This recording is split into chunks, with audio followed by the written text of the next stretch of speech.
dengan materi query processing dan optimisasi.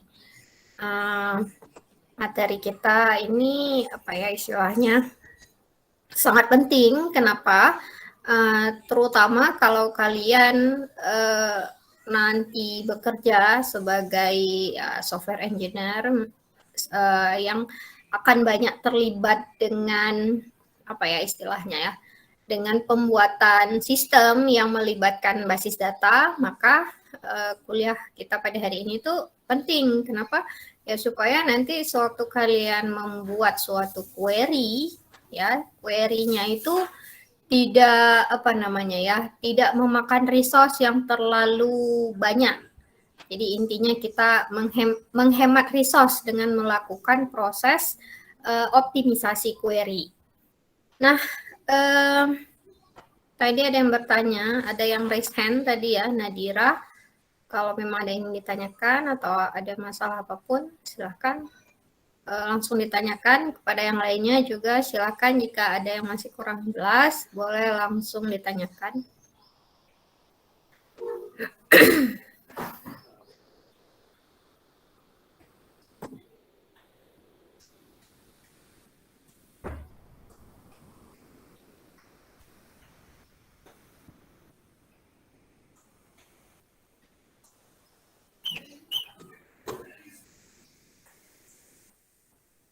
Ada?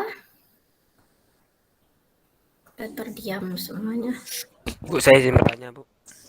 Oke, silakan Hafid. Kan mengenai algoritma brute force itu, Bu, kan, Bu?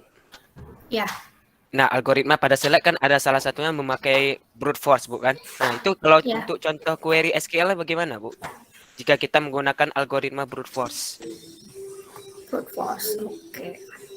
Bentar ya. Brute force di bagian. Oke, ini ya, linear search ya.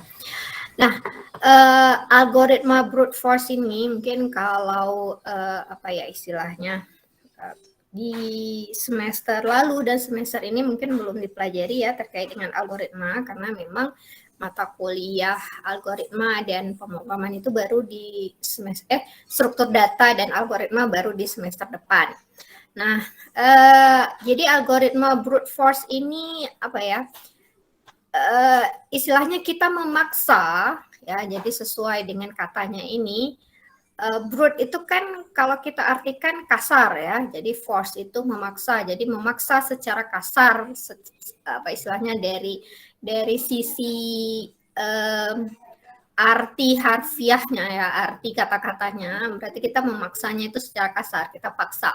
Nah, apa yang kita paksa di sini?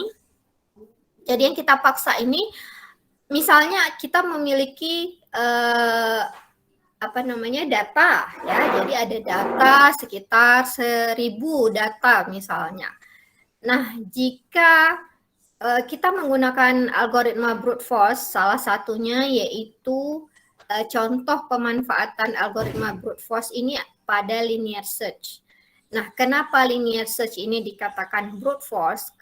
Karena pencariannya itu satu persatu dari awal hingga akhir, ya bukan hingga akhir, dari awal hingga data yang kita cari, dari awal hingga data yang kita cari. Nah, jadi apa makna brute force-nya di sini? Nah, inilah dia maknanya. Jadi saat kita melakukan proses pencarian itu tadi, kita memaksa ya, kita memaksa sistem kita ataukah DBMS atau algoritma atau aplikasi atau apapun itu untuk menggunakan resource yang banyak. Nah, kenapa menggunakan resource yang banyak? Karena saat melakukan proses pencariannya itu ya nggak bisa apa ya istilahnya kita cari jalan ringkas seperti itu nggak bisa. Jadi kita harus mulai dari awal hingga sampai ke tujuannya. Jadi dari awal hingga sampai ke tujuan. Kita memaksa, jadi memaksa proses yang terjadi, proses algoritma yang dilakukan itu seperti itu. Jadi kita paksa algoritma itu bekerja dari awal hingga sampai tujuan kita itu tercapai. Nah, kenapa di sini linear search ini prosesnya ini disebut dengan brute force ya? kalau kita mencari ya, misalnya ada data, saya anggaplah seperti ini ya, saat ada data 1, 2, 5, 7, 0, 10, 3, 5, 1. Ya, misalnya, 11 lah ya. Nah, misal pada data ini kan hanya beberapa data aja.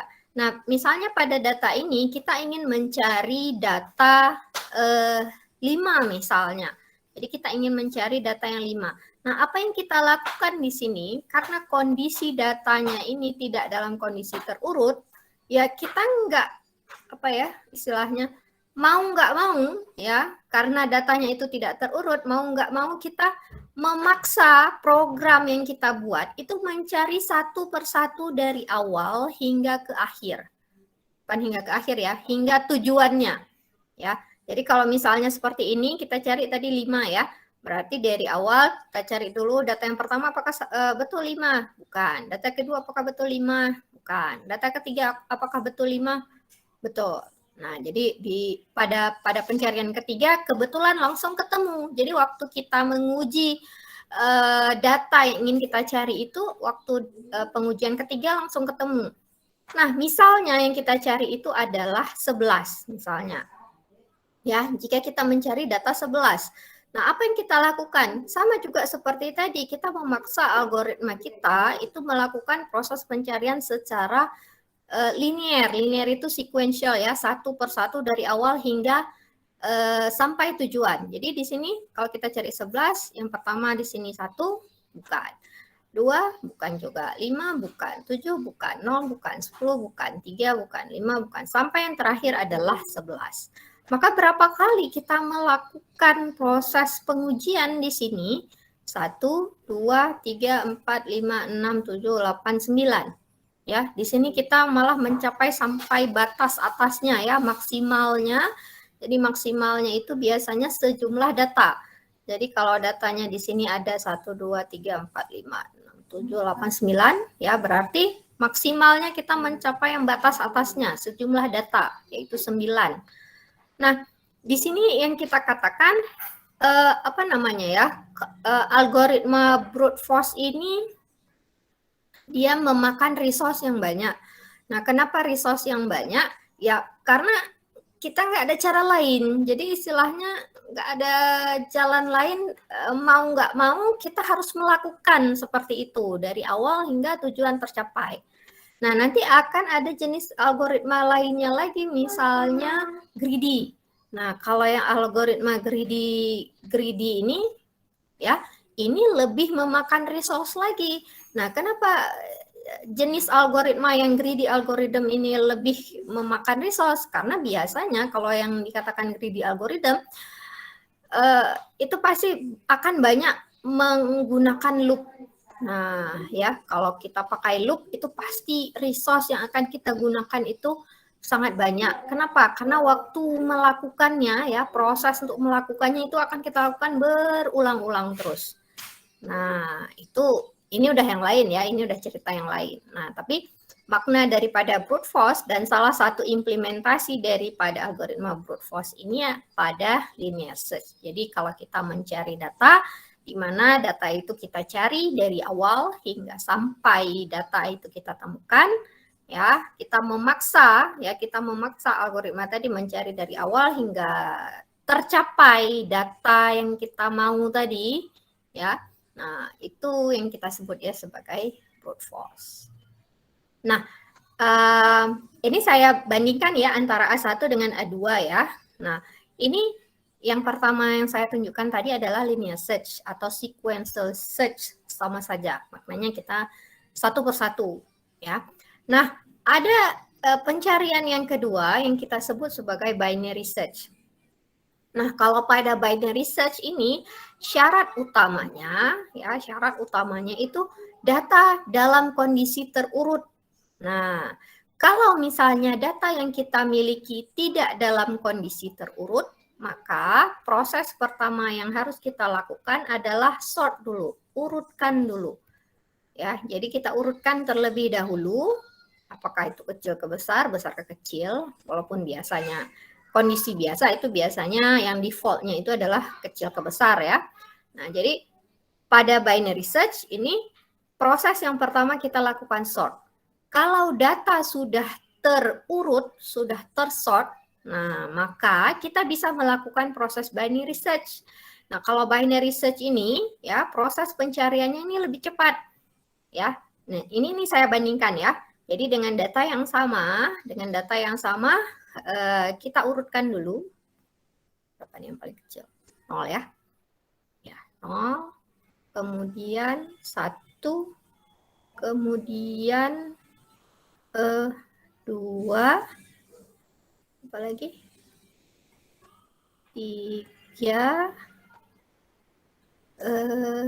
5, 5-nya ada 2 kali, kemudian betul ya, 7, kemudian 10 dan 11. Oke, nah data di sini sudah kita sort. Nah, kemudian bagaimana proses pencarian itu dilakukan? Jadi pada binary searching, data itu kita bagi dua sampai data itu kita temukan. Nah, ya. Jadi contoh ya, misalnya kita mau mencari jangan 5 ya, karena 5 ini kebetulan nilainya sama. Kita cari 7 aja misalnya. Nah, misalnya kita ingin mencari data yang bernilai 7. Nah, gimana caranya? Jumlah data, ya kita tahu jumlah datanya di sini ada 1, 2, 3, 4, 5, 6, 7, 8, 9. Ada 9. Bagi 2. Nah, 9 dibagi 2, 4,5 ya. 4,5. Biasa dia akan naik ke atas. Ya, 4,5 dia akan diambil nilai ke atasnya 5. Nah, nanti sesudah kita bagi 2 ya 0 1 2 3 1 2 3 4 5 ya. Nah, data yang tengah-tengah ini ya, data yang tengah-tengah itu akan diuji apakah sama dengan 7. Ya. Jadi data yang tengah ini kan 5, apakah sama dengan 7? Belum. Ya, enggak sama. Jadi karena tidak sama, kemudian kita akan bergerak ke kiri atau ke kanan. Kalau data yang kita cari lebih kecil daripada titik tengahnya ini, maka kita akan bergerak ke kiri. Ya. Kalau datanya itu lebih besar, maka kita akan bergerak ke kanan. Nah, kenapa seperti itu? Karena kondisi data dalam keadaan tersort. Ya, kan secara logikanya ya, kita cari 7. Apa mungkin kita cari di sebelah kiri yang lebih kecil? Kan nggak mungkin kan? Kita pasti akan mencari ke sebelah kanan. Ya, logikanya seperti itu. Nah, kemudian ini tadi 1 kali ya pengecekannya. Nah, kemudian dari data yang udah kita bagi ini, ya, jadi kita yang kita pertimbangkan sekarang cuma tinggal ininya aja. Nah, bagi lagi. Jadi data yang ini kita bagi 2 lagi. Nah, di sini ada data 5, 5, 7, 10, 11. Mana data yang di tengah-tengah? Data yang di tengah-tengah itu adalah 7.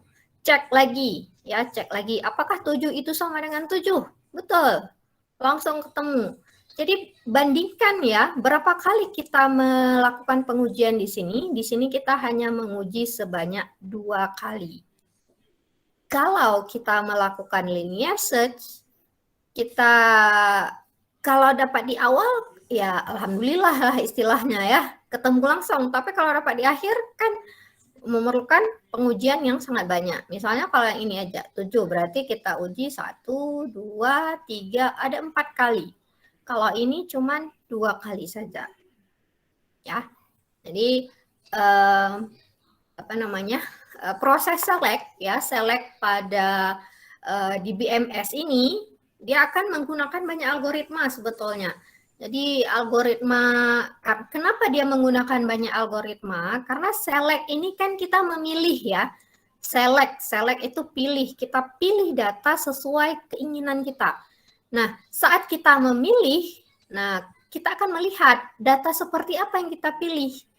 Apakah data itu terurut? Apakah data itu tidak terurut? Apakah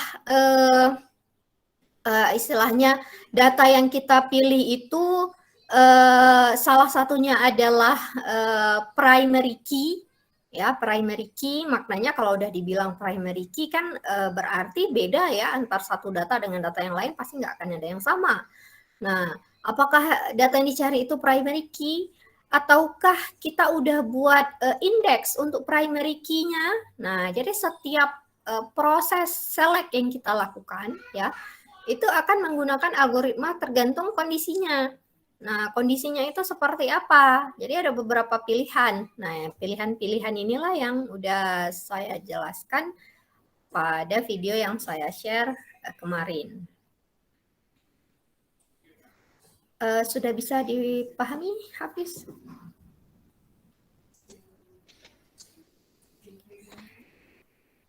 Bisa sedikit, Bu. Sedikit ya. Ya, Bu. Tapi intinya brute force ini kita akan memaksa ya. Jadi istilahnya seperti nggak ada jalan lain ya, no way out. Jadi istilahnya kita nggak ada jalan lain, kita paksa, kita harus melakukan dari awal hingga akhir. Nah, kira-kira seperti itu konsep apa namanya ya, logika di balik brute force algorithm ini. Ada lagi pertanyaan yang lainnya? Ibu izin bertanya. Silakan, Sani. Kalau misalnya bisa kan Bu, kalau tabel itu dia ada di projection, ada di restriction. Itu tetap kita luan buat yang restriction ya Bu? Oke, misalnya ada tabel kan, udah kita select suatu tabel, ada kondisi kedua-duanya, kita project juga, makanya kolomnya itu yang kita pilih beberapa aja, nggak semua kolom. Kemudian ada restriction-nya, restriction berarti ada syaratnya. Nah, sesuai dengan kaidah daripada optimisasi secara hierarki, kita akan tetap memilih restriction terlebih dahulu. Jadi kita pilih yang syaratnya terlebih dahulu yang kita lakukan, baru kemudian kita akan memilih projection-nya, kita pilih kolomnya. Nah, ini terkait dengan, kalau nggak salah di bagian akhir ya.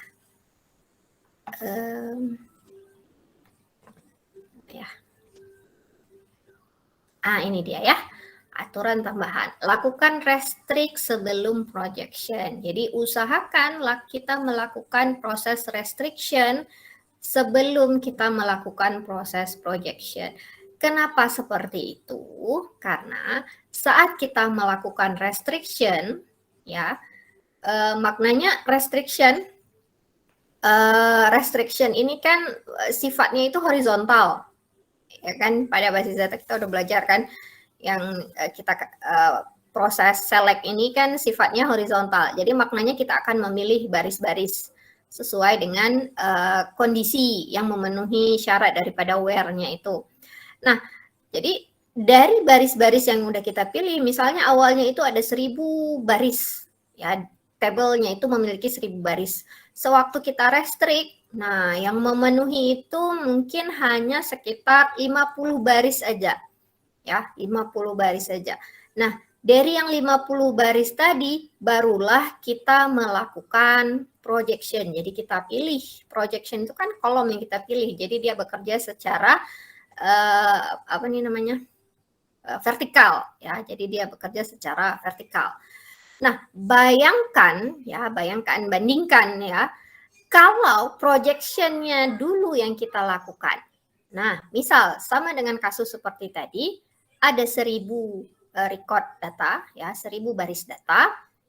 Nah, kita projection-nya dulu yang kita lakukan. Berarti dari 1000 data tadi, ya dari 1000 data ini, kita project dulu. Misalnya hanya perlu 2 kolom saja.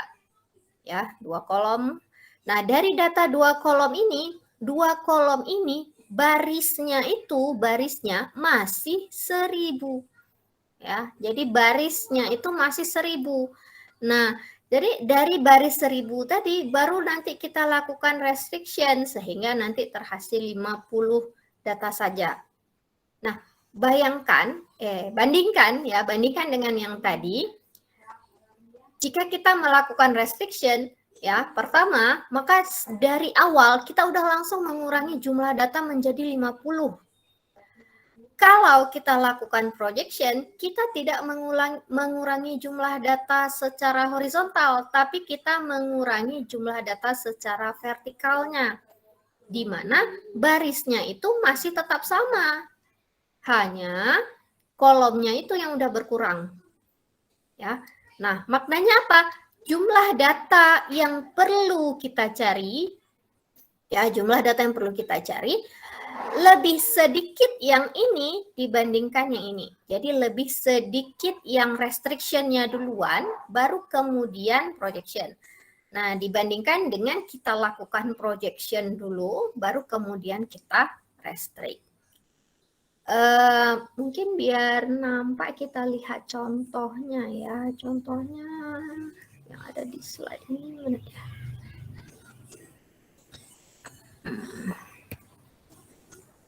Bukan ini. Yang ada ini ya.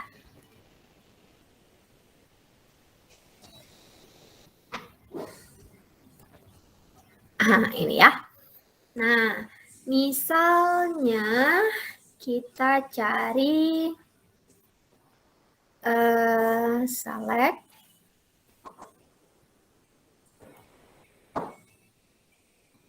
atau saya pakai ini aja langsung ya. Bus driver pakai algoritma apa namanya? Kok algoritma? Pakai aljabar relasionalnya aja langsung ya. Hapus. Oke, misal kita ingin mencari data nama ya, nama driver bus yang memiliki nama driver bus yang memiliki salary-nya itu lebih dari 2.000 misalnya. Ya. Jadi driver bus yang memiliki salary lebih dari 2.000. Kan ini berarti ada dua ya, ada projection dan restriction. Berarti yang kita lakukan itu bus driver, ya kan, nama tabelnya bus driver, ya, bus driver. Kemudian jika yang kita lakukan itu adalah projection terlebih dahulu, ya, projection terlebih dahulu, berarti seperti ini. Nah, projection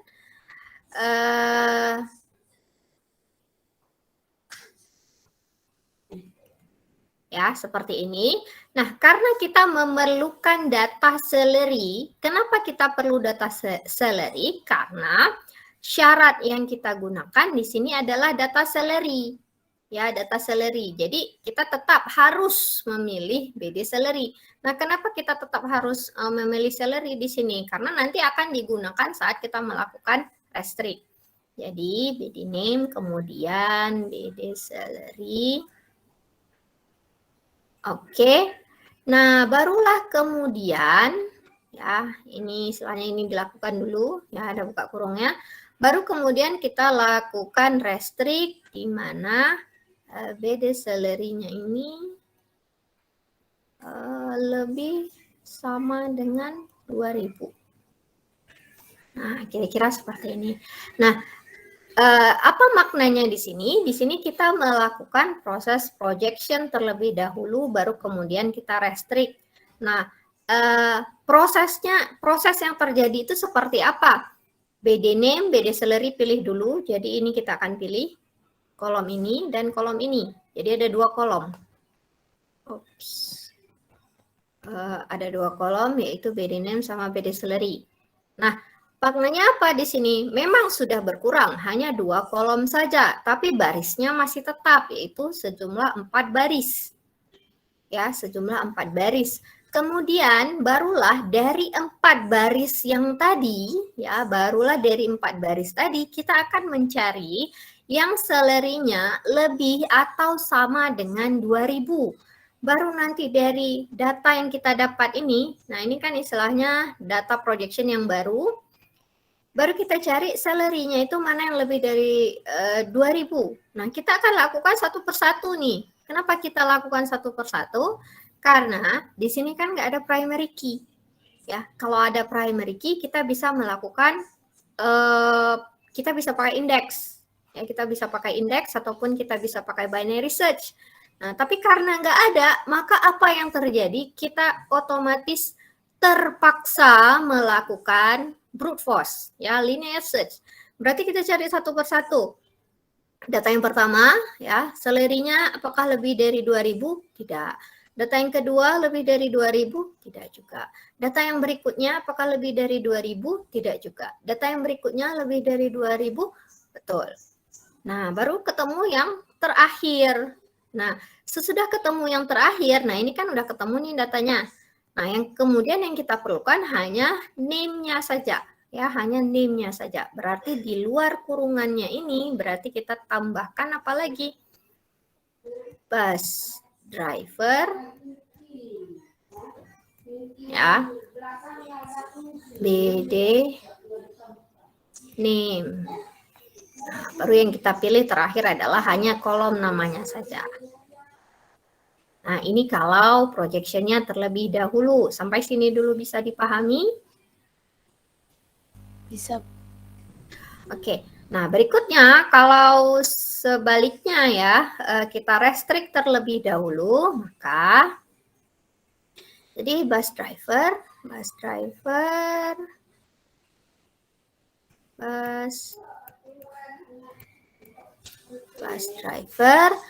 kemudian where the salary lebih sama dengan 2000.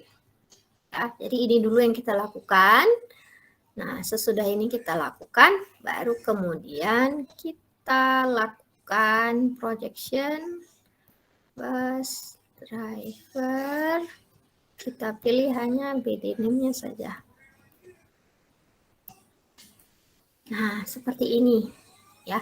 Jadi maknanya di sini yang kita lakukan pertama dari kesemua data ya, dari kesemua data kita akan mencari data yang salary-nya lebih sama dengan 2000.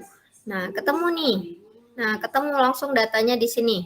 Nah, jadi di sesudah proses ini yang kita lakukan, kita mendapatkan hasil hanya satu baris saja. Ya, kebetulan di sini ya cuma ada satu baris kan, bisa saja kalau kondisi real kan lebih.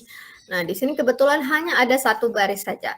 Nah, dari data yang satu baris ini, baru kemudian kita hanya memilih BD name-nya saja. Jadi yang kita pilih ini.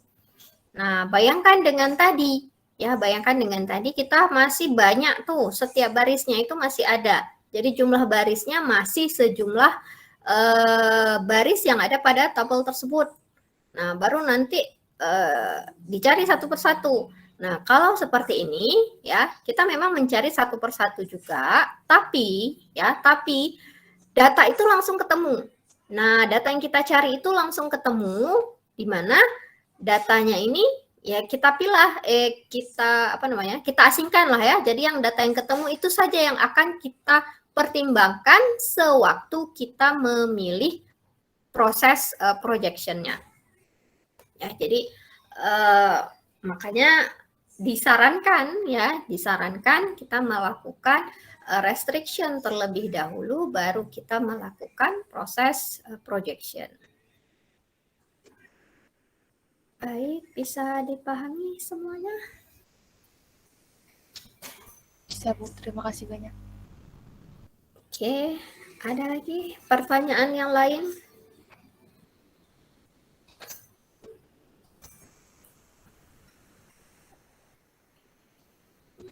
Ini bisa dipahami semua atau malah bingung semuanya, nggak tahu mau nanya yang mana?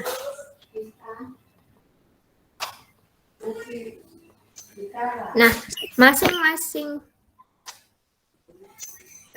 apa istilahnya nih?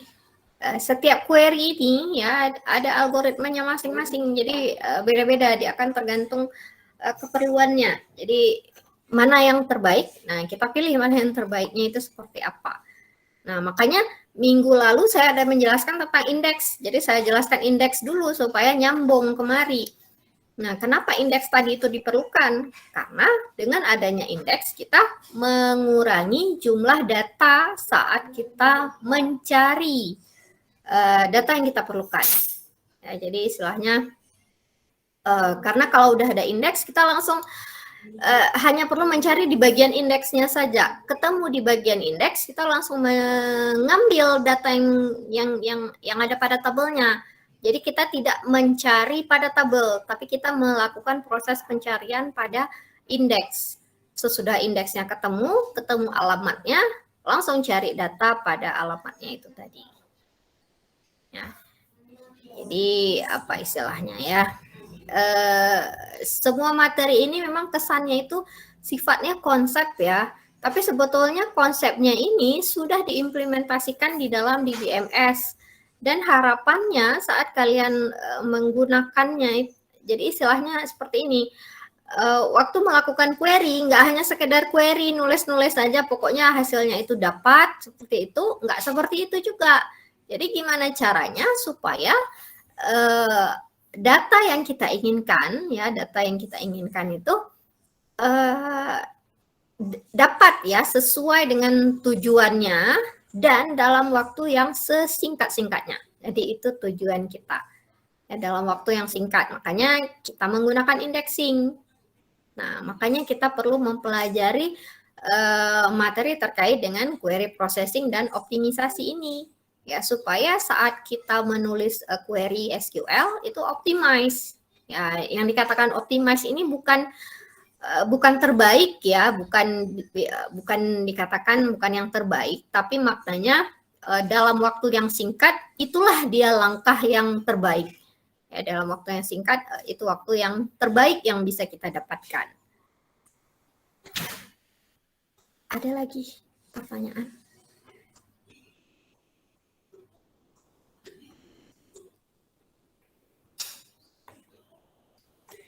Sunyi senyap. Ada?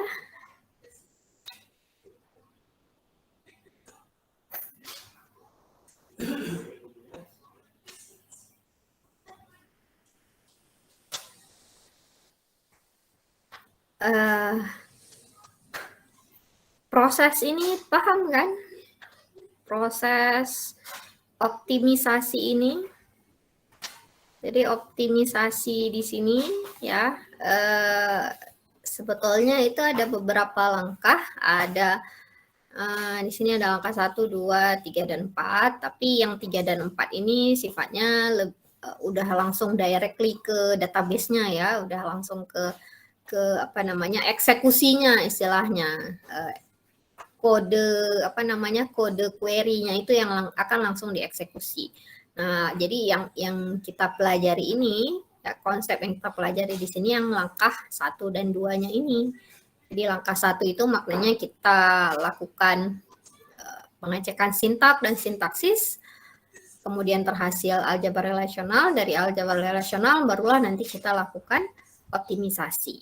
Nah, nanti udah dari optimisasi kita akan mengecek ke sistem katalog. Nah, jadi sistem katalog ini seperti apa ya? Jadi dia akan menyimpan data-data mana yang paling sering diakses. Nah, data mana yang apa istilahnya yang penting gitu kan. Nah, jadi dia akan melihat pada sistem katalog. Nah, jadi berdasarkan sistem katalognya tadi dia akan memilih mana mana query yang paling optimum, mana yang paling baik dalam waktu yang singkat. Ya, jadi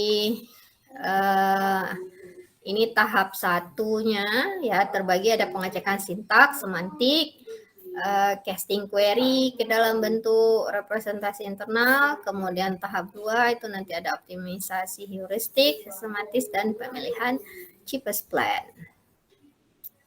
Dan setiap langkah-langkahnya ini udah saya tunjukkan di sini ya, udah saya tunjukkan alurnya ya, alurnya itu kita gambarkan dengan menggunakan parse tree. Jadi parse tree ini seperti seperti binary tree dia bentuknya. Jadi yang paling bawah sekali itu adalah nama tabel atau nama relasinya, yang di atas ini adalah prosesnya ya, proses proses apa istilahnya ya, proses operasinya.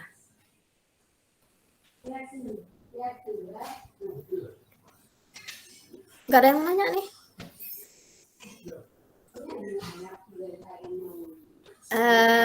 Ada latihan ya. Kalau nggak ada yang mau nanya, saya akan ada latihan. Jadi latihannya ini terkait dengan optimisasi query. Jadi soalnya ada di sini ya, ini soalnya.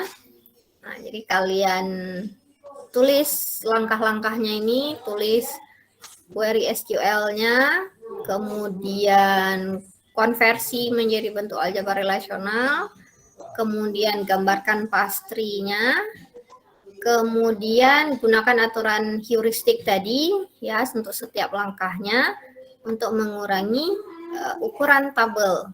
Jadi untuk mengurangi ukuran tabel sementara kita akan mengubah aljabar relasionalnya ini ke bentuk yang lebih efisien dan digambarkan untuk setiap langkah-langkahnya. Ibu, untuk datanya mana? Datanya Iya. nggak ada. Nggak ada. Kan kita nggak perlu data. Jadi istilahnya kayak gini,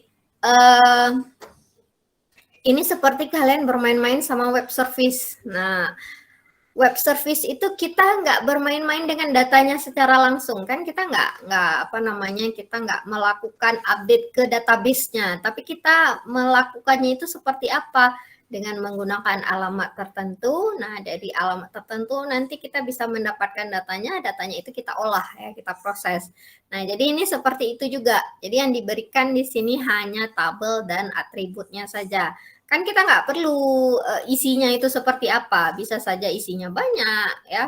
Jadi intinya dari tabel ini kita udah bisa membayangkan ya, kita bayangkan untuk ward ini ruangan ya. Jadi ini ceritanya basis data di rumah sakit. Ward itu adalah ruang pasiennya ya, ruang inap pasien, ward.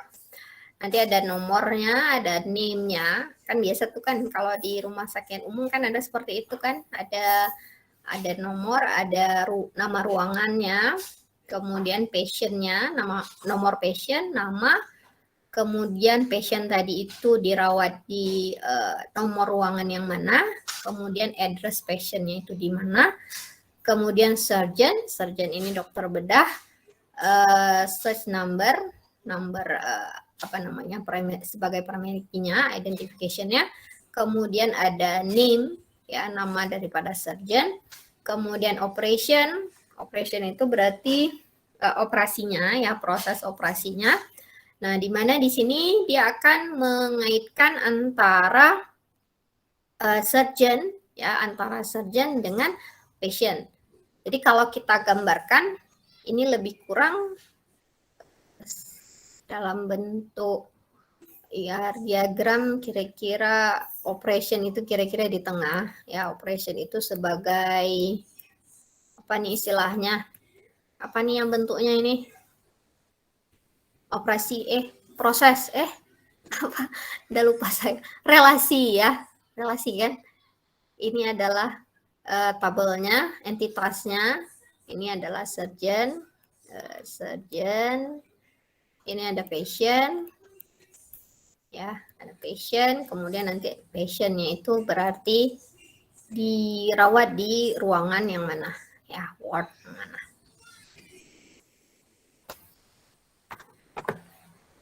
Oke, ada yang ingin ditanyakan lagi?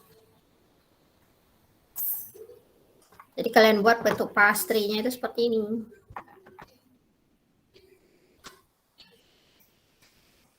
Ada lagi?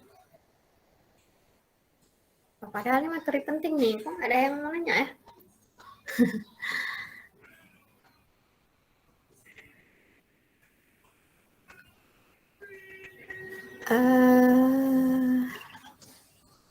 Apa lagi ya yang ingin saya jelaskan? Kalian nanya dulu lah. Kalau kalian nanya baru nanti tahu saya jelaskan yang bagian mananya. Kalau nggak ada, bingung juga saya. Bagian mana yang harus saya jelasin? Bu, yang projection tuh, Bu. Yang mana tuh? Yang apa di slide paling akhir kan ada dibilang lakukan projection secepat mungkin. Maksudnya apa, Bu tuh? Kenapa harus secepat mungkin? Kan tadi udah saya jelasin. Tadi udah saya jelaskan kan. Jadi lakukan projection secepat yang mungkin. Projection ini kan berarti kita memilih kolom. Restriction ini berarti ini aturan tambahan ya. Mana ya?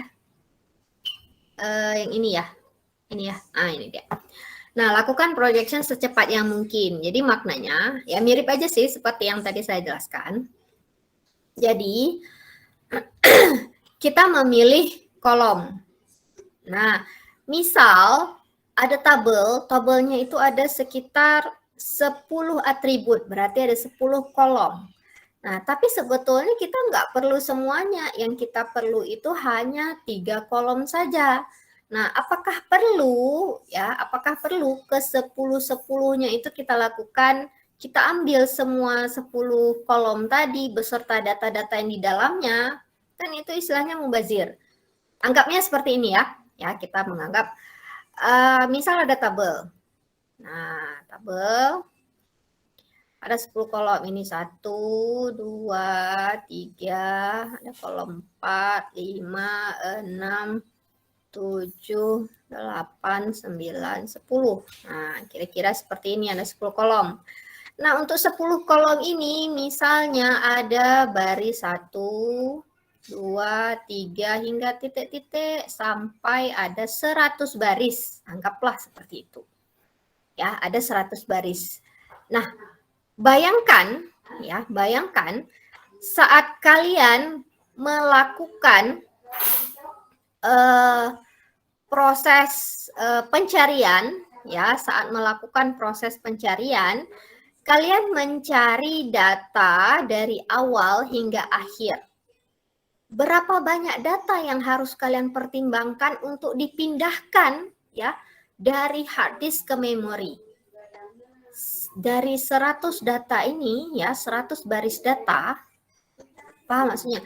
Jadi ada 100 baris data, ada 10 kolom. Berarti kira-kira ada berapa banyak data di sini yang harus dipindahkan untuk dimasukkan ke dalam memori? Kan basis data itu kita simpan di hard disk kan, di disk ya, di dalam hard disk. Kemudian saat kita proses, kan kita proses di mana? Bukan di dalam hard disk, tapi kita proses di dalam memori. Makanya seperti minggu lalu, ya, bukan minggu lalu, minggu lalunya lagi ada dijelaskan dulu tentang storage, kemudian indexing, ya. Jadi keduanya ini berkaitan di sini. Ya, kenapa berkaitan? Jadi bagaimana caranya ya supaya data yang harus kita pindahkan dari storage itu ke memori itu seminimal mungkin. Kenapa harus minimal? Ya supaya data yang kita pindahkan itu dapat dipindahkan dengan waktu yang lebih cepat.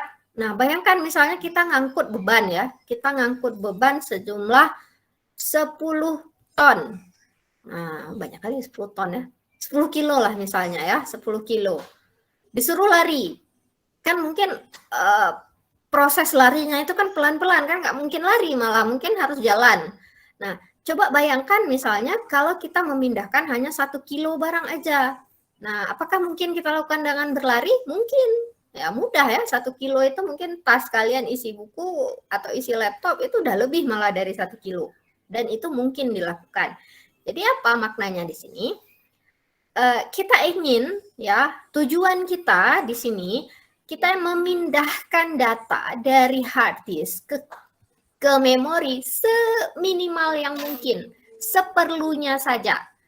Nah, kalau kita tidak lakukan projection, maknanya sejumlah berapa banyak data yang harus kita pindahkan?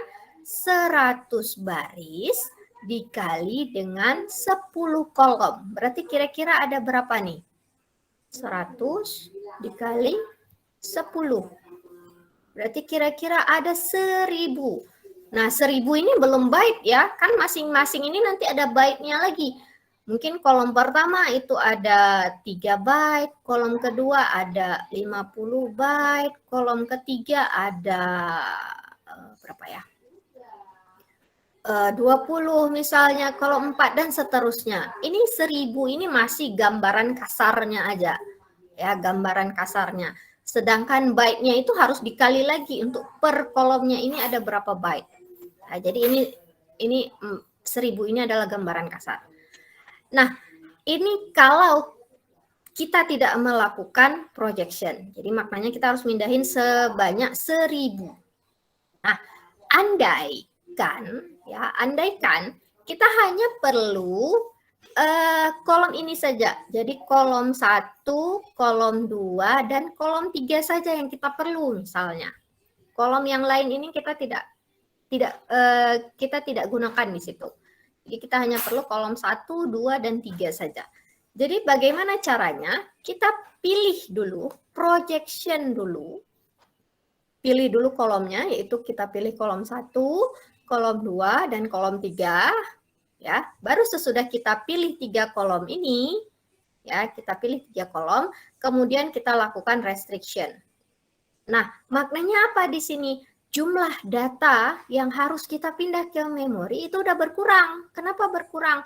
Cuman ada 3 kolom, berarti gambaran kasarnya itu cuman ada 3 dikali 100. Cuman perlu 300 saja. Sudah nangkap maknanya, ya. Jadi kenapa kita harus melakukan projection secepat yang mungkin, ya, untuk mengurangi jumlah data yang harus kita pindahkan dari storage, ya, dari hard disk ke memori.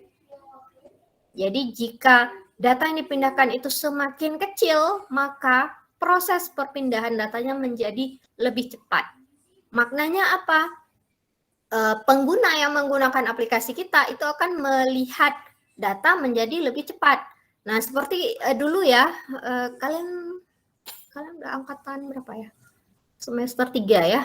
SIM kuliah ya. SIM kuliah dulu terkenal sangat lambat sekali. Jadi kalau udah jam-jam pagi, jam 8, jam 10, pokoknya jam-jam absen ya, jam 2 siang. Nah, itu pasti udah bermasalah.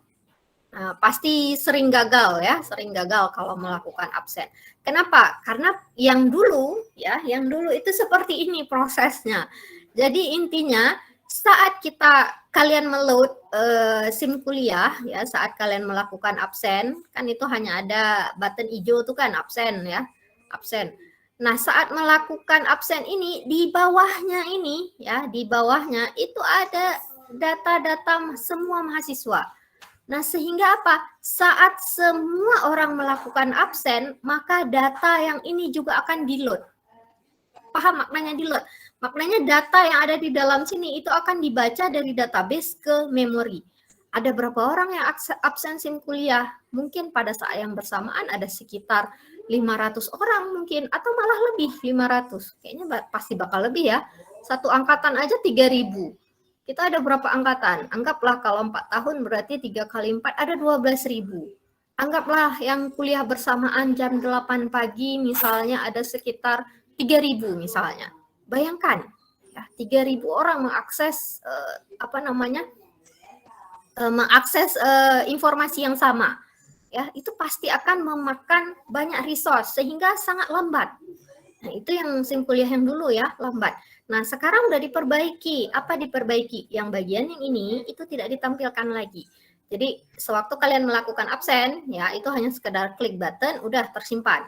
Nah, jadi data ini kalau udah ada tuh, kalau nggak salah, detail siapa saja mahasiswanya udah diklik, nah baru akan muncul detail mahasiswanya. Nah, jadi sehingga apa? SIM kuliah sekarang sudah tidak bermasalah lagi. Ya, udah ada perbaikannya di situ. Ya, jadi ini kasus real ya, kasus real mengapa jika data saat kita lakukan proses pencarian itu kita usahakan seminimal mungkin, ya seminimal mungkin yang harus kita pindahkan dari hard disk ke memori. Jadi jangan sampai datanya itu banyak kali. Itu mungkin untuk satu orang aja, bagaimana dengan ratusan orang yang bersamaan, ya. Jadi akan sangat apa namanya ya? Apa ya istilahnya? Akan memakan banyak resource, ya, akan memakan banyak resource dan waktu yang diperlukan juga menjadi sangat lama. Sudah bisa dipahami? Penjelasannya panjang ya. Jadi berlanjut-lanjut ke yang lainnya juga. Bu, saya pengen nanya yang tentang yang SIM kuliah tadi. Tadi kan Oh, ya. katanya ada yang apa tuh? Yang ngeload semua data mahasiswa itu, Bu, kan? Ya, ini saya tunjukkan ya. Ya, Bu. Dulu ya, saya nggak pasti apa kalian udah pernah merasakan, mungkin belum ya, tapi angkatan-angkatan sebelumnya itu udah merasakan bagaimana lambatnya, bagaimana bermasalahnya SIM kuliah. Ya, ini SIM kuliah kan. Nah, di sini kan ada absen nih, yang hijau nih. Nah, kan kalian langsung melakukan absen di sini. Nah, sebelumnya ya aplikasi ini ya sistem ini sebelumnya di bagian bawah itu ada data mahasiswa. Jadi ini kan nggak ada nih, ini kan nggak ada data mahasiswa. Jadi pokoknya tinggal absen aja, klik absen, maka di backgroundnya itu hanya akan mengambil data NIM kalian, ya, dicek dengan nama kelasnya, kelas dan nama mata kuliahnya, udah langsung terabsen. Ya, jadi sehingga apa? Sehingga yang muncul di sini itu datanya itu minimal sekali, hanya sekedar data ini saja yang terkait, yaitu data mata kuliah, ruangnya, gedung, dan seterusnya. Nah, kenapa yang dulu itu lama? Karena, nah ini ya, ada yang birunya ini ya, lihat daftar hadir mahasiswa. Nah, ini aja lama nih. Ini padahal nggak rame yang sedang loading, udah jam 9.30 kan, seharusnya nggak terlalu rame lagi ya. Tapi lama. Nah, dulu ya SIM kuliah yang dulu, bedanya di bagian bawah ini itu ada tabel. Apa isi tabelnya? Semua yang ada yang tampil ini daftar hadir mahasiswa, isi tabelnya itu akan muncul sekaligus. Ya, jadi sewaktu untuk masuk aja ke absensi ini ya, semua data mahasiswa dan kehadirannya ini itu akan masuk ke dalam pada halaman yang sama ini saat kita melakukan absen. Nah, maknanya apa? Jadi kan berarti banyak data ya, banyak data yang harus di-query, yang dipindahkan dari hard disk ke memori dan ditampilkan di sini. Jadi prosesnya ini ya memerlukan waktu yang sangat lama. Untuk satu orang aja tadi kan terasa ya, hanya sekitar ada 1 detik, 2 detik ya. Terasa waktunya, putar-putar tadi. Nah, itu kalau satu orang. Bagaimana kalau ratusan orang? Bagaimana kalau ribuan orang? Wah, nggak kebayang. Jadi kalau dulu dibilang SIM kuliah itu sering gagal orang untuk absen, itu sudah biasa. Tapi kalau sekarang biasanya bukan gagal, tapi kelupaan absen biasanya ya.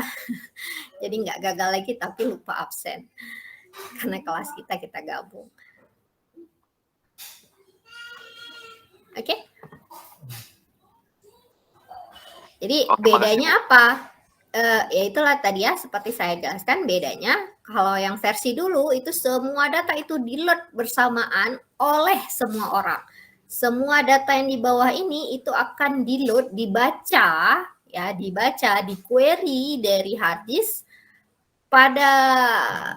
oleh setiap orang yang melakukan absensi. Kan kita nggak tahu berapa jumlah orang yang melakukan absensi. Apalagi di Unsyah kan rame ya mahasiswanya, yang kuliah jam 8 misalnya, bisa ribuan. Ya, jadi pada saat yang bersamaan semua membaca data yang sama yang ini, wah, memang gagal ya, sering sekali gagal. Saya tuh biasanya kalau dulu tuh absennya siang-siang, agak-agak telat sedikit, misalnya masuknya tuh jam 8. Jangan jam 8 tepat, jam-jam 9 nanti biasanya udah kosong. Nah, sekarang ya sudah diubah sehingga data mahasiswa ini itu tidak ditampilkan kembali, jadi hanya sekedar absen saja, jadi absen langsung. Ya, sehingga kita akan mengurangi proses load data, proses membaca data dari database ya dari database ya ke sistemnya ini.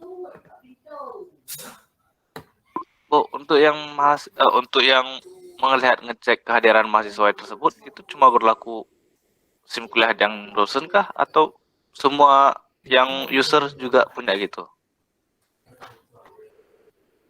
Yang ini nggak tahu Iya. tampilan dari sisi kalian seperti apa. Saya nggak tahu karena saya dari sisi dosen, jadi dari sisi mahasiswa saya nggak tahu seperti apa tampilannya. Di sisi Sama kami kan kan? beda, Bu. Di sisi kami tuh tidak punya yang lihat daftar hadir mahasiswa. Oh gitu. Dulu di Itu semester yang 1 juga sekarang. gitu, Bu. Ya itu yang sekarang itu udah diperbaiki, udah selama setahun ini memang diperbaiki. Yang dulu ya, yang setahun lalu, 2 tahun yang lalu itu tidak seperti itu. Jadi yang seperti tadi saya katakan, semua data ini itu muncul.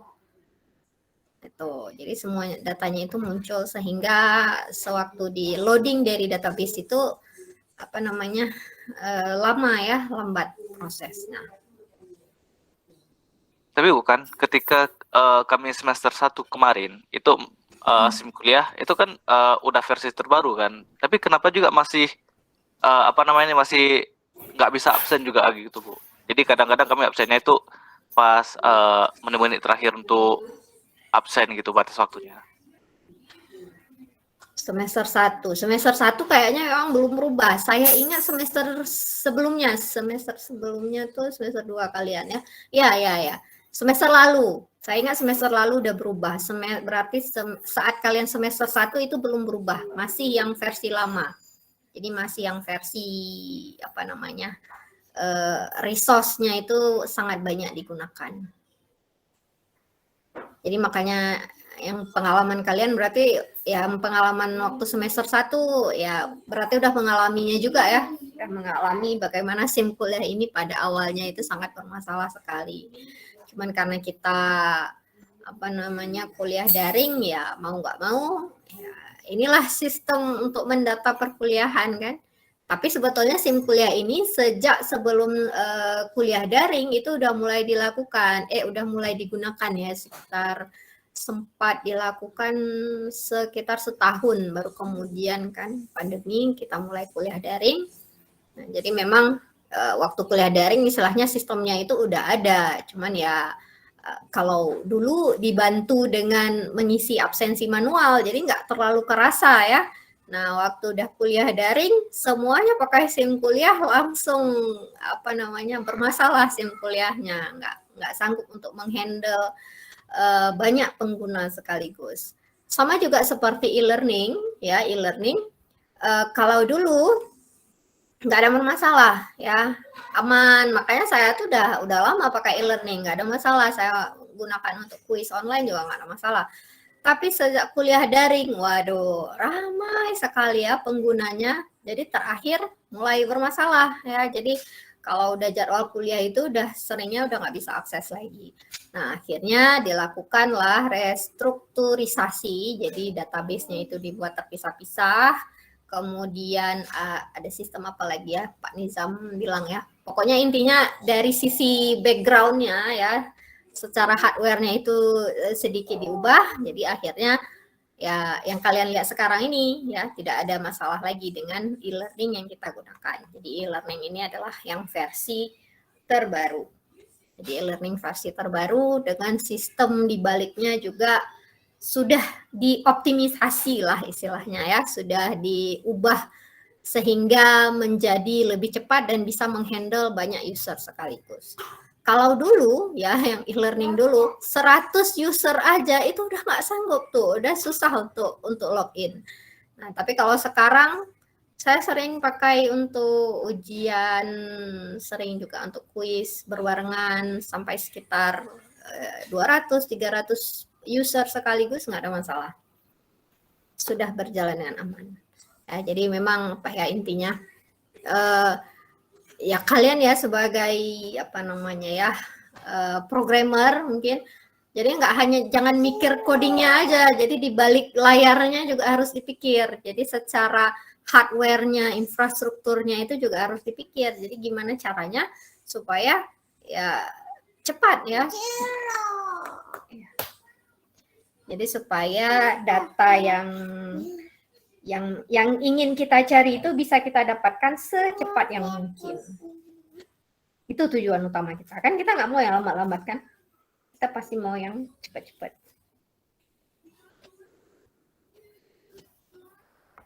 Oke, ada lagi yang ingin bertanya? Ibu, arti bintang yang ada di slide 42 itu apa? Mana bintang? Itu di projectnya ada bintang, ada 3 bintang, di join 1, di join yang keduanya ada 2 bintang. Oh, oke. Bintang. Tunggu saya pahami dulu ya apa makna bintangnya ini.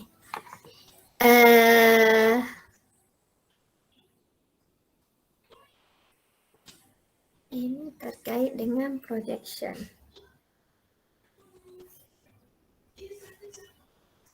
Apa ya maknanya? Saya pun udah lupa karena ini saya ambil dari buku.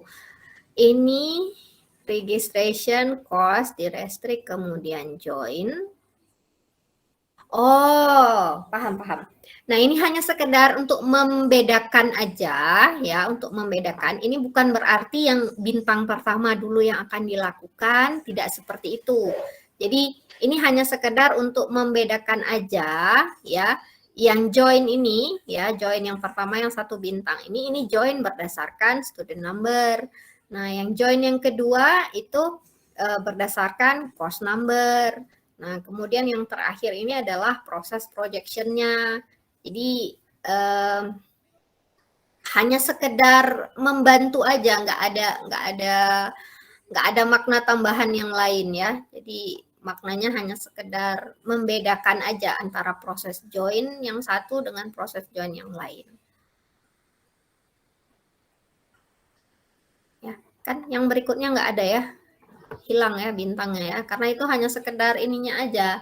Karena di buku ya, di buku yang saya baca, ini yang saya ambil dari buku juga gambarnya yang jadi bintang ini hanya sekedar untuk menjelaskan. Jadi di bawahnya kan ada teks. Jadi teks yang pada bintang pertama itu adalah join tentang ini kayak gitu. Nah, yang bintang yang kedua itu adalah join tentang ini. Jadi di bawahnya itu ada penjelasan tambahan.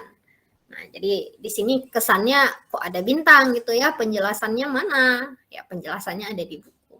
Kalau nggak salah ada saya share juga bukunya ya. Ada atau tidak ya?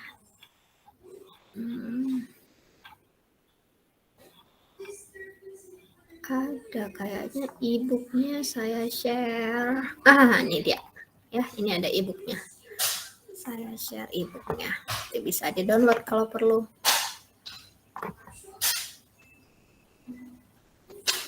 Oke, ada pertanyaan yang lain?